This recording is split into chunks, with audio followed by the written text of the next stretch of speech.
YouTube. In this video, I'm looking at prices of NFL quarterbacks with one college quarterback thrown in as a point of comparison of their Bowman first autos in PSA 10. And I looked at Drake Maye, Caleb Williams, JJ McCarthy, CJ Stroud, and Bo Nix. Those are the quarterbacks that have Bowman first autos. I'll just say those are the main kind of starting quarterbacks. I guess you could look at Shedeur Sanders, potentially, I don't know if Michael Penix, but these are the main guys. These five are the main guys, and then I throw in Dante Moore as a comparison, who's a potential overall number one pick this coming year. Some people would have him as the number one overall, but definitely probably be in the top picks this year in the coming draft. And then I also looked not only at the prices of these guys for their Bowman first cards, but also the pop counts. So I'll walk you through one by one, starting with Drake Maye, who's, as expected, the most expensive out of that group.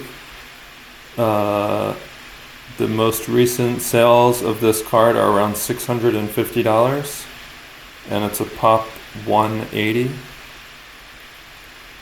The next guy is Caleb Williams. He's a similar pop count, 190, and his sales are at $325, which is about half, right about exactly half of what the Drake Maye is selling for right now, the Caleb Williams.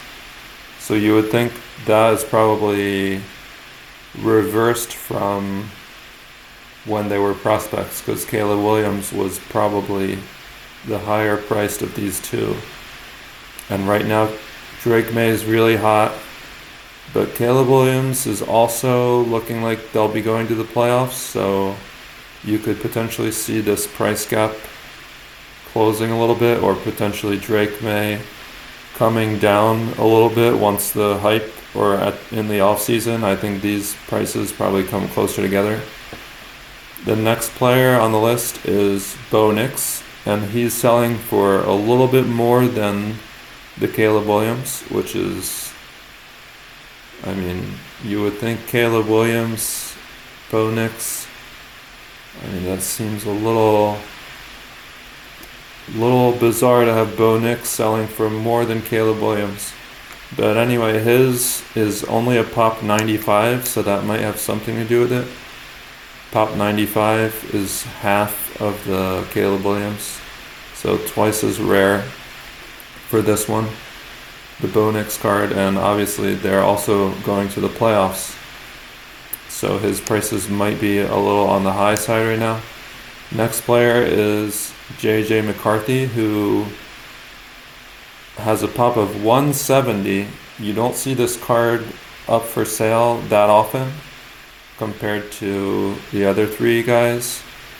This card doesn't sell as often, but it's still a pop 170, which is up there with the Drake Maye 180, the Caleb Williams 190, so about the same. And this one is selling for 135 recent comps, so about a third of Bo Nix and Caleb Williams. So way down. You would think that his prices are down. He's kind of had a weird year. He's been injured. His team hasn't played as well, so potentially maybe this price could come up closer to around that 300 area, like going into next season potentially.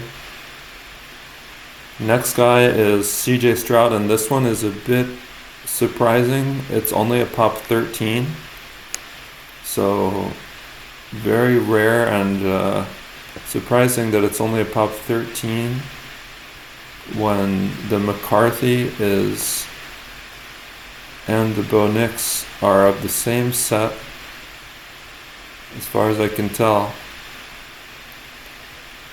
The Bo Nix is a pop 95. The McCarthy is a pop 170. The Stroud is only a pop 13. and even in a PSA 9, it's only a pop 11, I think, something like that. It's a pop 22 in a green PSA 10, but still very, very low pop count for some reason for the CJ Stroud. And it's only selling for $260, even though it looks like the Texans are going to the playoffs this year. Seems like this card could be a little bit undervalued. It doesn't come up for sale that often. Obviously, it's a pop 13. There's one listed, buy it now for $800 on eBay.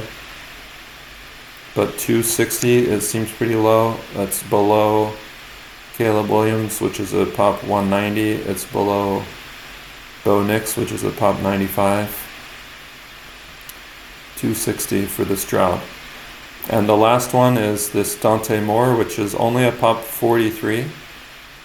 And it's comping around 140. So right around the JJ McCarthy level. 140 for the Dante Moore. Does that seem like a reasonable price point? He's not as hot as, say, Fernando Mendoza, because I know the Fernando Mendoza base raw copies, I don't think any PSA 10s have hit the market yet, but the raw copies are selling for more than this 140. I think he's probably closer to the 300 for the refractors.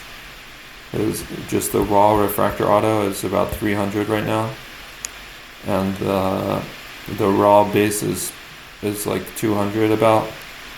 So would you rather have a Fernando Mendoza raw base or refractor, or this CJ Stroud PSA 10 pop 13?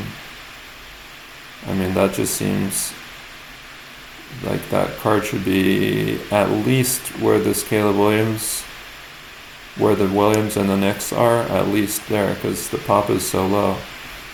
And does the Dante Moore seem like a good deal at 140 still? It's only a pop 43. The draft is coming up soon. He's in the college football playoffs. Potentially a number 1 overall pick. It's very low pop count. You'd think people are going to be wanting that PSA 10 Bowman first auto, even though it's not his Oregon uniform. Will people prefer to buy the Oregon 2025 Bowman Chrome autos of his if there are PSA 10s on the market by April when the draft happens? And will Drake Maye stay at double in the offseason what Bo Nix and Caleb Williams are? Is Bo Nix staying at the same level as Caleb Williams? Are they going to stay about the same price? Does JJ McCarthy come up, close the gap with Bo Nix and Caleb Williams, or does he stay at about a third of their prices? And what about this CJ Stroud? How come that one is so low? So that's just an overview of the main quarterbacks and their Bowman first autos. Let me know if you have any thoughts or comments in the comment section, and thanks for watching.